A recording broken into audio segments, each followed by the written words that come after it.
So let's verify your type of breathing together. Okay, put your hand on your chest like this and inhale slowly. I will wait. Did it raise? Well, it shouldn't. Now, put your hand on your belly and again, inhale slowly. Did it raise? If it did, then great. If it didn't, don't worry, we'll still have our exercises ahead of us. One last time. Put both of your hands, one on your belly, the second one on your chest. Try to inhale, and by doing so, raise the hand on your belly without even budging the hand on your chest, like this.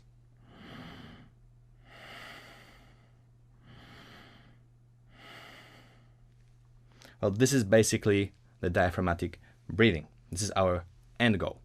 The trick is to do it quickly and loosely enough that the air basically falls inside of your lungs, like this. You will be able to replenish your air in like half a second. But to do so, we need to practice.